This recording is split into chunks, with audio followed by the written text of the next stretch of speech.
Good evening सगळ्यांना. मी आत्ता आलेलो आहे मध्य प्रदेशमध्ये ग्वालेर या ठिकाणी. तर तिथे एक मोठा किल्ला आहे जवळजवळ 12 ते 24 एकर चालण्यासाठी. ही बघा हे नवरा बायको लागली भांडणं करायला. मस्करी चालली का?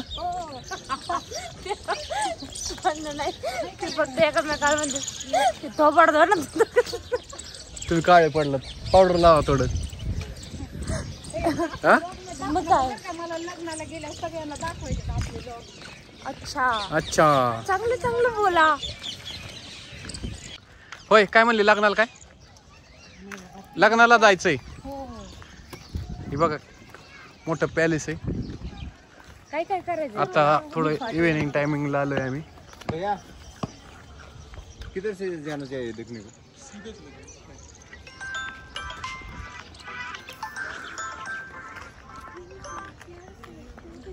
हॅलो, हा बोला ना. आलोय आम्ही. कुठं तिकीट घरी दिसतोय का आम्ही? बर बर.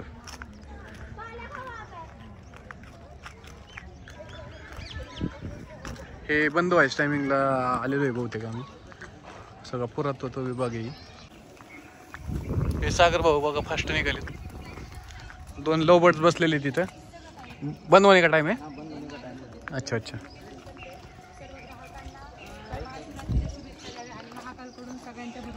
हे 2 फॉरेनर आहेत. एक UP वाले आहेत आणि एक महाराष्ट्रीयन आहेत.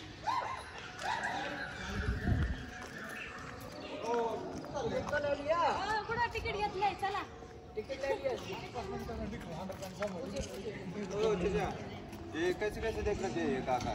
देखने के लिए वही मैं गाइड हूँ. की बात की मैंने कहा है ये महल अंडरग्राउंड में है. 3 मंजिल नीचे 500 रुपये बोल रहे लेकिन अभी 10-15 मिनट में खत्म हो जाएगा. नाही नाही नाही आपलं बघू म्हणून काय असेल. जी दिसेल ती बघू आपण आता. डोळ्यानं दिसेल ना. जे डोळ्यानं दिसेल ते बघणार आपण आता. विदाउट गाइड तो नहीं ले रहे हैं. हा हा 300 दे देना. नाही नाही कुछ नाही नाही नाही काहीच नाही. आता टाइम आम्ही आज असा या गोल घुमटात आलेलो आहेत.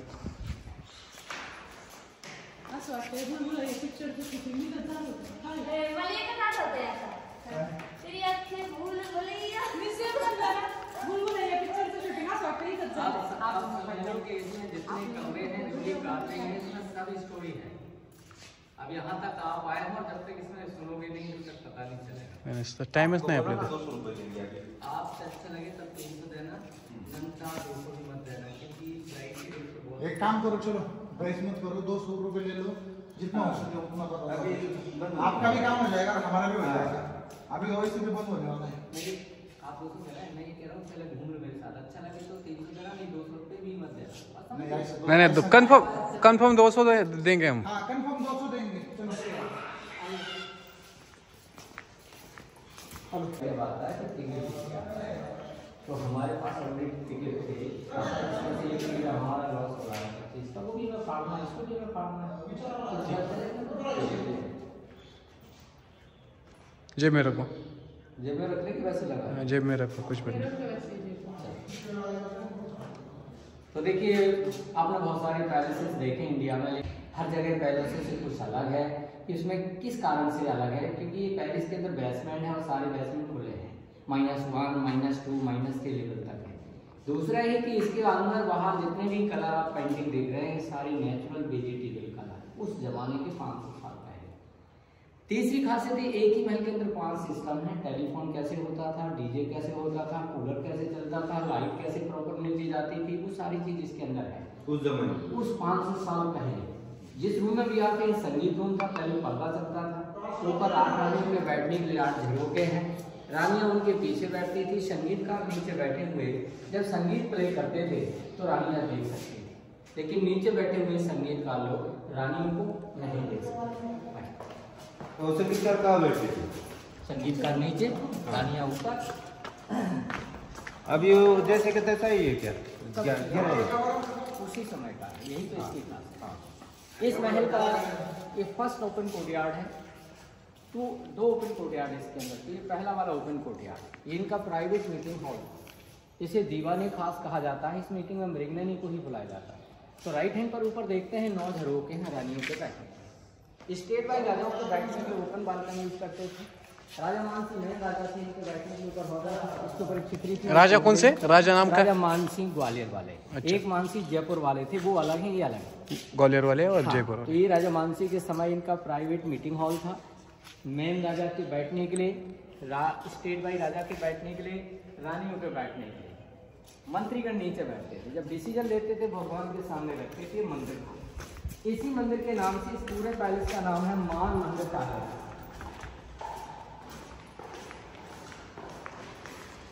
यहाँ पर एक प्लेटफॉर्म होता था, सिंहासन, जिसमें भगवान विष्णु जी की मूर्ति रहती है। इन रंगीन चारों तरफ छोटे छोटे हॉल में रंगीन रंगीन कांच और डायमंड्स लगे हुए थे। पहले टाइम पर लाइट नहीं थी, स्टैंडों पर ऑनलाइन करते थे। ऑनलाइन को भी रोशनी जैसे गिलास और डायमंड से पड़ती थी तो लाइट की चमक, लाइट का रिफ्लेक्शन करती थी। लाइट को बंद करने के लिए ऊपर हुक से इनके द्वारा पर्दे डाल दिए जाते थे। और जो जैसा है वैसे क्यों नहीं रखा? ये तो समय के हिसाब से जो है चेंज हो गया ना, क्योंकि मुगलों का कब्जा हो गया। तो जब मुगलों का कब्जा रहा तो उस समय ये डायमंड्स वगैरह थे वो सब निकाल दिए थे। मुगलों का कब्जा है, इसके लिए कुछ भी हुआ था। इसको जेल बना दिया था मुगल टाइम में। सिंबल होता जो डायनेस्टी के लिए यूज किया जाता था। फ्लैग के ऊपर, गोल्ड कॉइन के ऊपर सनफ्लावर का। इनके 2 फॉरवर्ड सिंबल होते थे। राइट में ऊपर डांस करते हुए मोर है, ये आनंद का प्रतीक होता है। जब कोई फेस्टिवल, कोई फंक्शन होता था तो मोर के झंडे को बना करके दिखाते थे। राजा पर जब कोई अटैक होता था तो लेग हॉर्स का है, बॉडी ड्रैगन की है, एलिफेंट का है, कैप्चर एलिफेंट को करना है। ये सिंबल फाइटिंग के लिए होता था। फाइटिंग के टाइम ये दिखाया जाता था। किसी के समय डांस करते हुए मोर को दिखाया जाता था। राज परिवार का सिंबल ये होता था, जैसे इंडिया का तिरंगा झंडा अशोक रहता है। पहले टीवी, रेडियो, पेपर के द्वारा न्यूज नहीं मिलती थी, क्यों साधन नहीं थे, तो क्या करते थे, घुड़सवार घोड़े पर बैठ करके उस फ्लैग को लेकर के शहर में राउंड लगा दी जाती थी। शहर की पब्लिक अगर ऐसे फ्लैग को देख लेगी, इससे पता चल जाएगा राजा पर कोई राजा परिवार में खुशी का माहौल है। और यही अगर चेंज इसको करके दिखाया तो इससे पता चलेगा कि राजा पर कोई अटैक हो रहा है, तो संकट में मालूम पड़ जाता है। धार्मिक अंदर क्या है? रूम था जिसके अंदर बुक्स रखते थे, महाभारत, गीता, रामायण। यहाँ पर बैठ के राजा अध्ययन करते थे। तो पढ़ने के लिए सूरज की रोशनी को कांच के माध्यम से अंदर लाया जाता था। तो एक कांच की प्लेट बाहर लगी थी। सेकंड यहाँ पर 90 एंगल पर थी। बाहर वाले कांच का रिफ्लेक्शन जब 90 एंगल वाले ग्लास के ऊपर पड़ता था तो लाइट का रिफ्लेक्शन उधर जाएगा, उधर वाले कांच का रिफ्लेक्शन इधर आएगा। वेंटिलेशन। अभी आप यहाँ से नीचे जा रहे हैं माइनस फ्लोर में, और माइनस से घूम के फिर आप दूसरे आंगन में पहुंचेंगे जहाँ डांसिंग हॉल देखेंगे। अच्छा, ये माइनस पॉइंट है त्यांचा हातून चाललंय। बापरे, अंडरग्राउंड सगळं रूम येते।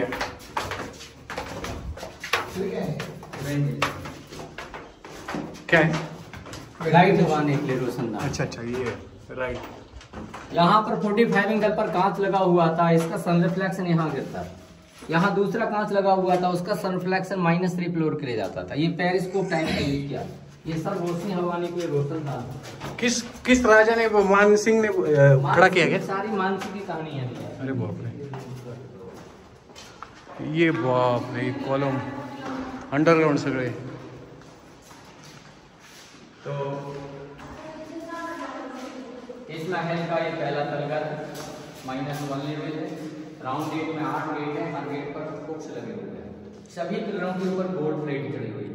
रेशम की डोरों के साथ झूले डलते थे, रानियां झूला झूलती थी डेकोरेटेड रूम में। तो ये रानियों का झूला करता। लेकिन 17वीं सेंचुरी में जब इसको जेल बनाया, यहाँ औरंगजेब ने अपने भाई मुराद को फांसी दे के मारा था। उसके नाम से इसको फांसीगर कहते हैं। फांसी यहाँ से दी थी। सामने प्लास्टर पड़ा हुआ चूल्हा, एक इस साइड में है। हाँ, दोनों से रस्सी, एक पाइप डाला था और रस्सी से बांध करके फांसी देके मार दिया था औरंगजेब ने अपने भाई मुराद को। ये टेलीफोन देखिए 500 साल पुराना।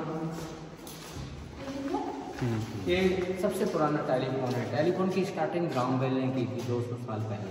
लेकिन यहाँ राजा मानसिंह टेलीफोन 500 साल पहले यूज कर चुके थे। तो वो टेलीफोन कैसा था? 8 रानी इस महल में रहती थी। 9वीं रानी का पैलेस सिटी में अलग है, गोजरी महल। उस महल से इस महल को सुरंग के साथ जोड़ा। सुरंग के साथ 2 पाइप लाइन से जोड़ा। तो यहाँ पर ये 2 पाइप है। एक पाइप से बोलते थे, एक पाइप से सुनते थे। ये राजा मानसिंह की मृगननी की टेलीफोन की सुविधा 500 साल पहले थी। वो कितना लंबा है वो? 1 मीटर। एक रास्ता उधर वाले वहाँ से भी जा रहा है -3 को डायरेक्ट, एक यहाँ से यहाँ से चलते हैं हम, चलो। एक मिनट सुनते, ये -3 को जा रहा है, तो दोनों तरफ -3 को जा रहा है, और यहाँ से जो लेफ्ट जा रहा है वो पहले -2 में पहुँचेगा, -2 से घूमते हुए -3 में जाएंगे। नाही तो वरून आलो, ते बुलबुल आहे ना. हे वरून आलो आपण.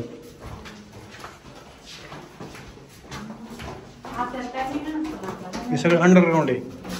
नाही गाईड कधी फायद्याचा लक्षात घ्या. पुढं जा.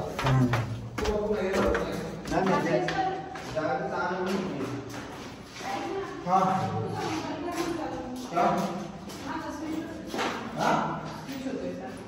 ये सब गेट छोटे बनाते थे सेफ्टी के लिए, जैसे बोलो ना। दुश्मन अंदर आएगा तो एक हो आएगा तो गर्दन झुका के आएगा, जैसे गर्दन झुकाएगा तो उसके सिर को काट दिया जाएगा।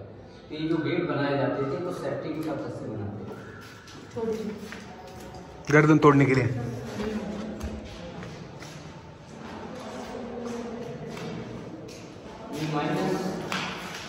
-2 लेवल में ये राजा रानी का स्पेशल झूला करता, अभी आपने सिर्फ रानियों का झूला कर देखा। सेंटर में यहाँ पर देखेंगे तो 4 बुक्स हैं, इनके द्वारा बीच में एक बड़ा झूला करता था, जहाँ राजा और रानी एक समय एक साथ बैठ करके झूला ले सकते थे। वो सिर्फ रानियों के लिए, ये राजा रानी के।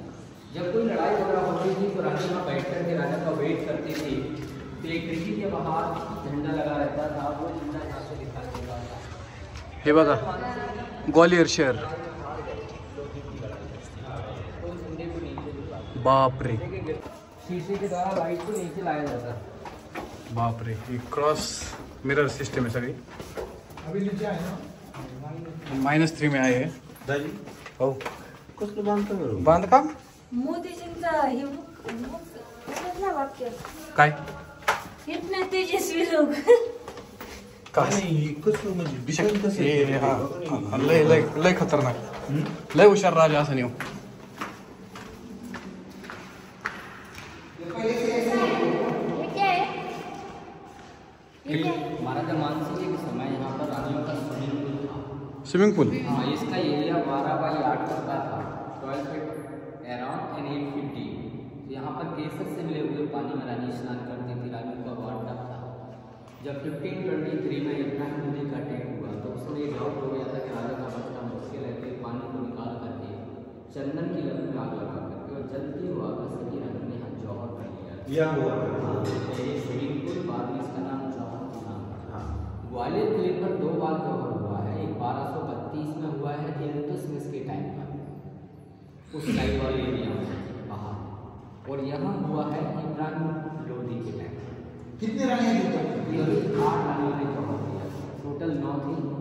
9वीं रानी राजा के साथ फाइट में मारी गई थी, बाद में 8 रानियों ने जौहर किया।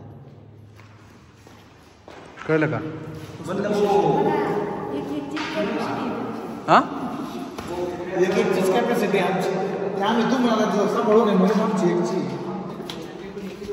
कॅपॅसिटी जाऊ नका. हे हळूहळू चला, पाय घसरत त्यांनी जाऊन. म्हण. आपण आहे ते काय कुठून आलं का? ते होय, राजाला कळत असेल ना किती राण्या होत्या. पंचा राणी गेला, पुढून घुसला, पुढून निघला, त्याची त्यालाच कळत नसेल. तिथं सिंबल होतं ना, इथं सिंबल. हा हा हा, सिंबल होत बरोबर. इस महल का सबसे ज़्यादा खूबसूरत रूम है, ये राजा मानसिंह के समय का मास्टर बेडरूम था, पूरा सजा हुआ था, पूरा डेकोरेटेड था, कलरफुल था।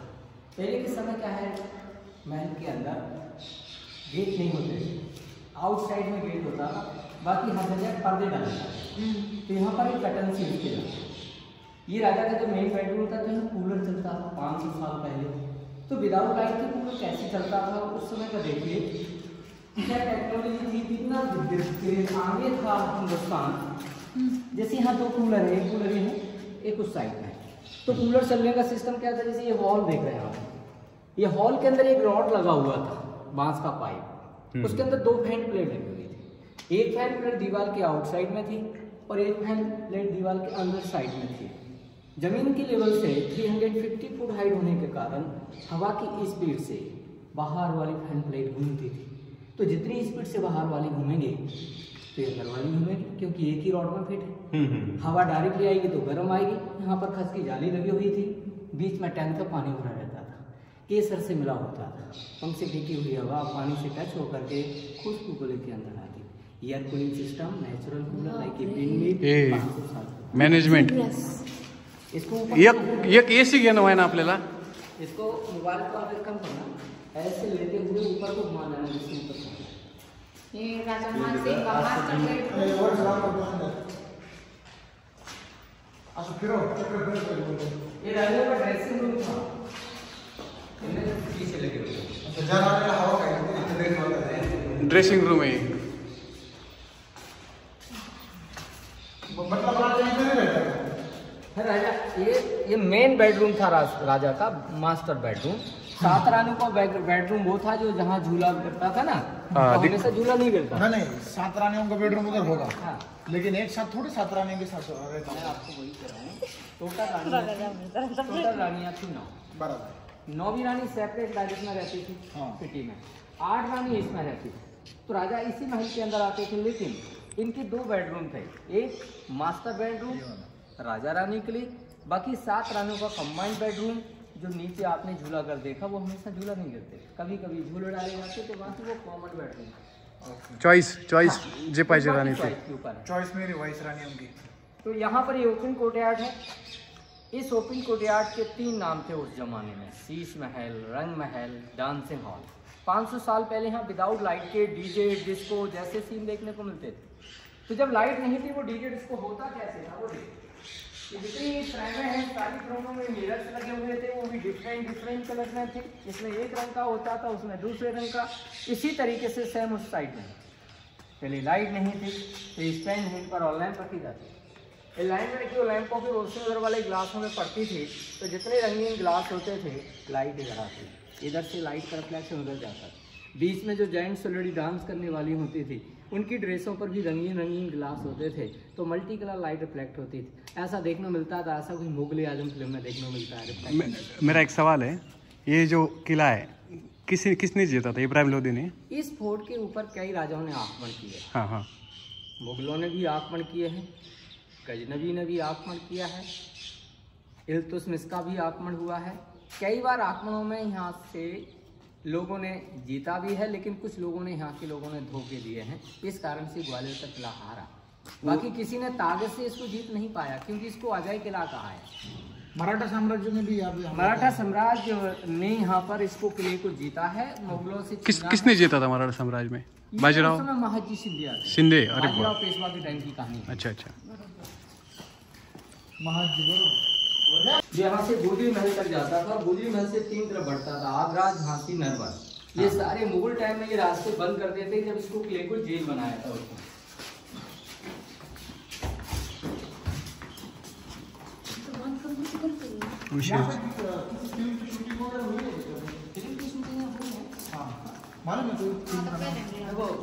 हाँ ओळखलं तू तिथे ह्याच्यावर।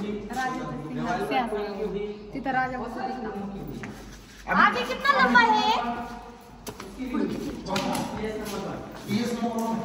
हे 6 वाजायचं टाइम झालं, त्यामुळे बंद झालंय।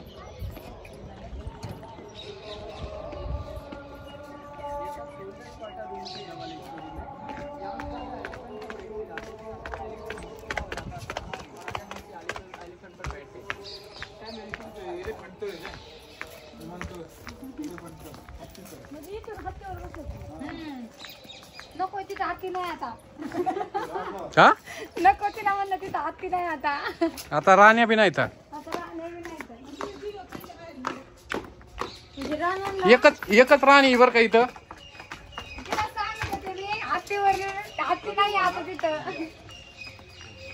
बापरे, तोफ 2 तोफ आहेत. अभी आपने अंदर का देखा है, बाहर भी बहुत खूबसूरत है, बाहर भी बहुत सारी कहानी है। थोड़ा गुंजाइश रखना, मैं आपको बाहर भी बता दूं। तो आप तो दोस्तों कह के रह गए, लेकिन मैं अपनी कोशिश की है पूरी, और फिर आप थोड़ा अपने मन में भी सोचिए। आप हमें खुश करो। देंगे। ये आगे कितना लंबा है? अभी तो कुछ नहीं बिल्कुल। आप फिर भी आपने गाइड ले लिया तो घूम ही लिया, नहीं बाहर आकर के समझ नहीं आएगा। आता वहीं से ले आते। ये महल का पार्ट जितना आपने देखा इतना ही है, इससे और कहीं एक्स्ट्रा नहीं है कि जिसको आपने नहीं देख पाया। रही बात ही कि अगर समय लेके आते आप तो उसको धीरे धीरे हाँ एक एक नक्शे देख लेते हैं। अंतर इतना है। तो ये लेफ्ट साइड में जितना है ये सब सोल्जर्सों के बैरक्स होते थे, यहाँ सोल्जर्स ड्यूटी देते थे इस महल की सेफ्टी के लिए। तो ये मानसिंह तोमर जी के टाइम की कहानी है। मानसिंह के पहले से इस किले की शुरुआत हुई है। इस फोर्ट की जो शुरुआत हुई है वो 6th सेंचुरी में हुई है। महाराजा सूरज सेन के द्वारा इस किले की फाउंडेशन रखी गई। सूरज सेन से लेकर सिंधिया तक 108 राजाओं ने राज किया। इनमें अलग अलग 7 वंश के राजा हुए, कछवाहा, प्रतिहारा, सोलंकी, तोमर, लोधी, मुगल एंड लास्ट में Scindia family I. Scindia last में सिंधिया बेसिकली मराठा फैमिली कब आई थी? सिंधिया बेसिकली महाराष्ट्र से। हाँ वही तो गुजरात है ना सिंधिया। सिंधिया तो महाराष्ट्र। अच्छा सिंधिया महाराष्ट्र से डिस्ट्रिक्ट सतारा में कनाड़ खेड़ा गांव के रहने वाले थे। अच्छा वही कनाड़ खेड़ा। सिंधिया। ये बाजीराव पेशवा के यहाँ सूबेदार हुआ। हाँ इनके जो फर्स्ट संस्थापक थे सिंधिया परिवार के वो थे राणोजी सिंधिया। राणोजी सिंधिया के 5 पुत्र थे।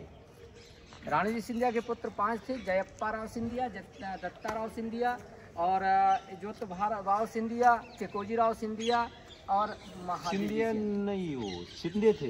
भाई साहब अभी सिंधिया कहा जाता है क्योंकि सरनेम उनका सिंधिया अंग्रेजों के समय से हो गया है। महाराज शिंदे बोले ना, सिंधिया बोले ना। वैसे हैं सिंधे हैं। और हमारे महाराष्ट्र में अभी भी सिंधे बहुत फेमस है। अभी भी वहाँ पर सिंधे हैं, लेकिन यहाँ इनका नाम चेंज होकर के सिंधिया। अभी मुख्यमंत्री है हमारे इधर सिंधे। जी। तो इनका जो शिंदे जी इनका पैलेस, अगर आपने पैलेस नहीं देखा हो तो यहाँ पर सिंधिया परिवार का पैलेस है। बहुत सुंदर पैलेस है और बहुत बड़ा पैलेस है, जिस पैलेस का नाम है जय विलास पैलेस। कहाँ पे वो सारा पैलेस इटालियन डिजाइन में बना हुआ है और बहुत ही भव्य और बहुत बड़ा है। उसमें कुछ 4 कलेक्शन ऐसे हैं जो पूरे वर्ल्ड में नहीं है कहीं। जैसे एक डाइनिंग टेबल पर चलती हुई सिल्वर ट्रेन है, 2 झूमर हैं जो दुनिया के सबसे बड़े झूमर हैं, 7 टन का वेट है। इसके अलावा उसमें अगर आप देखे हैं तो गोल्ड पेंट किया है 560 kg को 560 kg को गोल्ड को गला करके पेंट किया गया है। एक कारपेट है 100x60 फुट का है जो 16 कैदियों ने 12 साल में उसी के अंदर बनाया था। हर देश के फर्नीचर से, हर देश के हथियार वगैरह हैं। 400 रूम हैं जिसमें से 40 रूम में म्यूजियम खोल दिया गया है। इसको 1964 में महाराजा जियाजीराव सिंधिया द्वितीय के नाम से उसको म्यूजियम खोला गया था। नहीं वो देखने को किधर मिलेगा? देखने को मिलेगा लेकिन वो मिलेगा दिन में 10 से 5 टाइम का, 10 बजे से 5 का। लेकिन है किधर वो? सिटी में। अच्छा हाँ, आप नीचे उसमें गूगल पास पे डाल देना, आपके पैलेस पहुंचा देगा वो। गूगल आजकल गूगल बाबा सबके साथ में है। वो अभी मेरे को नाम नहीं आ रहा है। वो उनके स्वागत के लिए बनाया था ना वो। हाँ वो वहाँ पे क्या है? वहाँ पे वो जो लोग खड़े हैं वो एक दरवाजा है क्या? ये पैदल वाला रास्ता है। पैदल वाला। इस किले के अंदर आने के लिए 4 रास्ते हुआ करते हैं। अच्छा वो पैदल वाला। 4 रास्तों में से 2 रास्ता भी खुले हुए हैं। एक पैदल वाला रास्ता ये है, एक गाड़ी वाला रास्ता वो है जहाँ से अभी आप आए हैं, हाँ। जिसे उर्वाई गेट कहा जाता है। उर्वाई 2 गेट बंद हैं, एक सिंधिया स्कूल के अंदर में है, एक इस साइड आउटर में है डोंडापुर गेट। तो 4 में से 2 बंद हैं और 2 खुले हुए हैं, किला गेट और उर्वाई गेट। एक मिनट थोड़ा यहाँ से आपको देखिए इसके बारे में। तो आप देखिए बहुत सारे पैलेस आपने देखे, लेकिन ये पैलेस हर जगह से हटके, जैसे ये ज्यादा तो अंडरग्राउंड ज्यादा लगा मुझे। हाँ, बेसमेंट भी है। दूसरी बात इसकी जो कलर की खासियत है, इतना पुराना साबित कलर पूरे भारत में कहीं भी किसी बिल्डिंग पे नहीं देखने को मिलता है। चित्रकारियों में टॉप पर हाथी बना हुआ नजर आ रहा है, दूसरी लाइन बदक की है, सबसे नीचे लाइन मगर की है। राइट में टॉप पर देखते हैं तो टाइगर्स बने हुए हैं। तो ये एलिफेंट इंद्रवान का व्हीकल्स होता है इसलिए बनाया है। बदक सरस्वती जी का है, सबसे नीचे लाइन में मगर है, मगर गंगा जी का है, शेर दुर्गा का वाहन है। इनको देखने से पता चल रहा है किसी राजपूत राजा ने इस महल को बनवाया, यानी ये प्योर हिंदू डिजाइन में है, इसमें इस्लामिक डिजाइन नहीं है, प्योर हिंदू शैली पर डिपेंड करता है। तो ये मानसिंह जी का 8 रानियों वाला महल है, लेकिन 9वीं रानी का महल अलग है। इस किले का जो क्षेत्रफल है, पहली बात तो यह है कि इंडिया के जितने भी फोर्ट हैं उन फोर्टों में ये ग्वालियर का फोर्ट 3rd नंबर का है, 3rd बिगेस्ट वन। हाँ पहला वाला पहला फर्स्ट वन है चित्तौड़गढ़। अच्छा। सेकंड वन है कुंभलगढ़। हाँ। लेकिन अगर एरिया वाइज देखते हैं तो सबसे बड़ा कुंभलगढ़ है, लेकिन वो हाइट में नहीं है। अच्छा ये हाइट में है, इसलिए वो 1st नंबर पे आता है चित्तौड़गढ़ का, क्योंकि वो हाइट में। और महाराणा प्रताप का है ना? प्रताप, अच्छा, जहाँ विजय स्तंभ है। हाँ। ये 3rd नंबर पे आता है। इसका एरिया 10 स्क्वायर किलोमीटर में है, 10 स्क्वायर किलोमीटर का आउट बाउंड्री बॉर्डर। इसकी हाइट 350 फुट की हाइट है, 3.5 फुट की हाइट पर है, 10 किलोमीटर के घेरे में है। इसकी लंबाई जो देखते हैं तो 3.5 किलोमीटर है और चौड़ाई में कहीं 200 मीटर है, कहीं 500 मीटर है। तो चौड़ाई एक सी नहीं है, चौड़ाई में कहीं कम कहीं ज़्यादा है। लंबाई इस तरीके से है, उत्तर से लेकर दक्षिण की दिशा को इसकी लंबाई पड़ती है। तो ये फोर्ट की शुरुआत, इस किले की शुरुआत 6वीं शताब्दी में राजा सूरज सेन के द्वारा की गई थी। सूरज सेन से पहले अगर देखते हैं तो कुछ नहीं था, ये जंगल था। इस जंगल में बाहर के स्टेट वाइज राजा शिकार खेलने आते थे। तो आप लोगों ने महाभारत के टाइम पर नाम सुना होगा कुंती नगर के नाम से, जो पांडवों की माँ का मायका था कुंती नगर। वो यहाँ से 45 किलोमीटर की दूरी पर एक टूटी हुई स्टेट है, उसको फुटवार कहते हैं। वहाँ के राजा सूरज सेन इस जंगल में आए, पानी की तलाश कर रहे थे। एक महात्मा जी रहते थे, उनसे पानी मांगा। उनके पास में एक झील थी, उसमें वो पानी पीने के लिए परमिशन दे देते हैं। राजा के शरीर में कुष्ठ रोग की बीमारी थी, सफेद जो दाग होता है। हाँ, पानी पीने को जब हुए तो टैंक के अंदर गिर गए। जब देखा कि उनके पानी में टच होते उनका कुष्ठ रोग ठीक हो गया, तो राजा बहुत खुश हुए। उन्होंने कहा हम आपकी क्या सेवा कर सकते हैं। वो कहते एक तालाब बनवाइए यहाँ पर, जैसे इस आपका कुष्ठ रोग ठीक हुआ है और भी कोई पीड़ित होगा उसका भी कुष्ठ रोग ठीक हो जाएगा। तो राजा सूरजपाल ने वहाँ एक कुंड बनवाया, अपने नाम पर उस कुंड का नाम रखा सूरज कुंड। जब आप गुरुद्वारे साइड में जाएंगे तो एक बड़ा वाटर टैंक बना है, वो सूरज कुंड के नाम से है। लेकिन महात्मा जी का नाम था गालव ऋषि। महात्मा गालव ऋषि के नाम पर शहर को बसाया और शहर का नाम रखा ग्वालियर। तो गालव ऋषि के नाम से ग्वालियर, सूरजपाल के नाम पर सूरजकुंड। वहाँ से इस किले की स्टार्टिंग और सिटी का बसना चालू हुआ। गुरुद्वारा किधर है? गुरुद्वारा आगे है, कितना दूर है? 1 किलोमीटर लंगर चलता है ना? हाँ, इन पर होने वाला किला कम से कम अच्छा आएगा। तो थोड़ा मृगनयनी नहीं कर लीजिए, मृगनयनी राजा के। तो देखिए अभी आपने जो पैलेस के अंदर देखा, ये पैलेस को जितना भी खूबसूरती आपने देखी है, ये बाहर भी खूबसूरत है। तो ये राजा मानसी की 8 रानियों के रहने के लिए था, लेकिन 9वीं रानी अलग रहती। तो उसका महल अलग क्यों बनवाया? राजा ने उससे शादी क्यों? उससे शादी करने के 2 कारण थे। एक कारण था 8 रानियां थी राजा की, लेकिन पुत्र किसी के नहीं, संतान नहीं। एक बार जब राजा शिकार खेलने निकले तो उन्होंने जंगल में देखा कि एक बहादुर खूबसूरत लड़की भैंस से लड़ रही है। और वो सीन देखा जब वो लड़की लड़ते हुए अपनी ताकत से और भैंस को हरा देती है। तो राजा बड़े इम्प्रेस हुए। उस लड़की से नाम पूछते हैं कि आपका नाम क्या है? लड़की ने अपना नाम बताया, नन्ही। नन्ही माने छोटा होता है। राजा मानसी ने नाम चेंज किया, नाम रखा मृगनयनी। शादी करने के लिए प्रस्ताव रखा। तो लड़की ने शादी करने से पहले राजा से 3 शर्तों की मांग की। राजा ने उनकी तीनों शर्तों को स्वीकार किया। तो पहली शर्त रखी लड़की ने कि आपकी रानियाँ जो पर्दा डाल के रहती हैं, इस तरीके से हम कभी पर्दा यूज नहीं करेंगे। दूसरी शर्त मांगी कि आप इसमें लड़ने जाएंगे, जंगल में शिकार खेलने जाएंगे तो हम साथ में रहेंगे। तीसरी शर्त है कि हम आपके ग्वालियर के पानी को यूज नहीं करेंगे, क्योंकि हमारे अंदर जो पावर है, जो ब्यूटी है, वो हमारे राई गाँव के पानी का कारण है। जहाँ की मैं रहने वाली हूँ, जिस नदी का पानी पीती हूँ, वो पानी यदि आप निरंतर ग्वालियर तक ला सकते हो तो मैं शादी कर सकती हूँ। ये शर्त बहुत कठिन थी। गांव की दूरी 18 किलोमीटर पर थी, 3.5 फुट किले की हाइट थी। किले के ऊपर पानी को लाना संभव नहीं था, लेकिन राजा ने वचन दे दिया था, पूरा करना था। इसलिए इस किले के ऊपर महल बनवाते हुए महल को किले के बाहर जमीन लेवल से नीचे अंडरग्राउंड में किया, जिससे कि स्लोप में पाइपलाइन डालते हुए उस महल के अंदर तक पानी को लाया गया। तो वो महल शहर में अलग, ये 8 रानियों का रहने के लिए अलग था। मानसी वो एक ही रानी अलग रहती थी। 8 रानियाँ थी जब तक पुत्र नहीं था। जब राजा मानसी ने 9वीं रानी से शादी की तो पुत्र पहले पहली रानी के हुआ, फिर मृगनयनी के 2 पुत्र। तो रानियाँ 9 थीं, पुत्र 3 थे। मानसी पर लोधी ने अटैक किया था, लोधी पर बाबर ने अटैक किया था 1526 में। फर्स्ट बैटल ऑफ पानीपत से मुगल पीरियड आया। बाबर, हुमायूं, अकबर, जहांगीर, शाहजहां, औरंगजेब तक चलता रहा। ये सारे के सारे मुगल रूलर दिल्ली, आगरा से रहकर के राज करते थे। ये ग्वालियर उनके अंडर में था। इसके बाद में फिर सिंधिया राजाओं के अंडर में आया। तो सिंधिया जो है, इन्होंने कैप्चर किया था इस फोर्ट को बाजीराव पेशवा जी के टाइम पर। बाजीराव पेशवा जी थे, हाँ, ये सूबेदार हुआ करते थे। तो महाजी सिंधिया ने इसको जीता था और मुगलों को हरा करके। हमारे यहाँ पे एक है श्रीगोंदा जो है हमारा तालुका है, वहाँ पे भी महाजी सिंह का ही पैलेस है। मराठा यानी बहुत पावरफुल रहे हैं और महाजी सिंधिया काफ़ी लड़ाकू किस्म के थे। लड़ने में उन्होंने काफ़ी, और बाजीराव पेशवा ने तो बहुत सारा पूरा आटक से लेके कटक तक वो स्वराज राज्य को बनाया। हमारी रफ्तार या हमारी पहचान। हम मस्तानी से दूर है पर दिल्ली से करीब है। काय तरी वाला जरा काय? हम दिल्ली से दूर है लेकिन मस्तानी के तो पास है। बुंदेलखंड ये जो है क्या है? वो बूंदी का है वो बुंदेलखंड। बुंदेलखंड। बुंदेलखंड जब यहाँ से ग्वालियर से अगर आप झांसी को जाते हैं तो झांसी बुंदेलखंड में पड़ता है, टीकमगढ़ बुंदेलखंड में पड़ता है, हाँ। ओरछा, खजुराहो, हाँ ये सारा का सारा क्षेत्र जो है बुंदेलखंड में है। और वो बुंदेलखंड के राजा के ही यहाँ थी जिनका नाम आप ले रहे हैं, मस्तानी। मस्तानी। बुंदेलखंड की रानी थी राजकुमारी।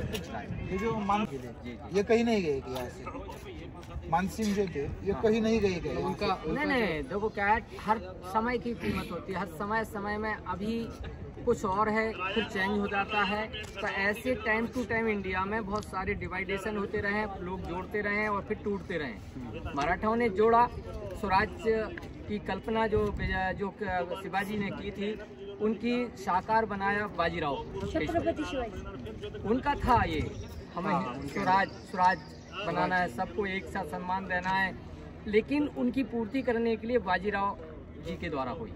फिर इसके बाद में फिर जो है 4 सूबेदार रहे, चारों ने सहयोग किया। इंदौर में होलकर, गुजरात में गायकवाड़, मध्य प्रदेश नागपुर में भोंसले, ग्वालियर में सिंधिया का भी योगदान बहुत अच्छा रहा है। सिंधिया ने उस समय बहुत इनकी जो वंशज रहे हैं काफ़ी लगभग 12 पीढ़ियां हैं अभी अगर आप गिनते हैं तो लास्ट में भी 12वीं पीढ़ी है।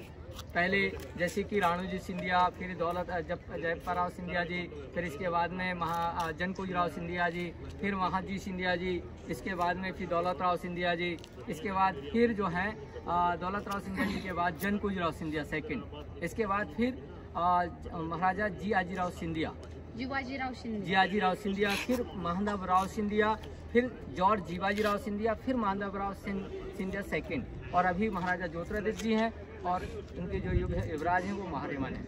तो 12वीं पीढ़ी उनकी चली आ रही। लगातार 3 डायनेस्टियों ने ऐसा लंबा समय तक राज किया। जैसे मुगल डायनेस्टी ने 7 वंशजों ने राज किया, पेशवाओं ने 7 वंश ने राज किया, और इनकी भी राजा 7 रहे हैं, बाकी 12 जनरेशन होलकर हे सगळा फ्रंट व्ह्यू आहे किल्ल्याचा ग्वालियरच्या. आणि हे बघा ग्वालियर सिटी एकदम जुनी, हे जुनं ग्वालियर बोलले जातं. सिटी आता त्या बाजूला आहे पलीकडे. हे आता फोटो सेशन चालले, बरंच लोक आहेत अजून.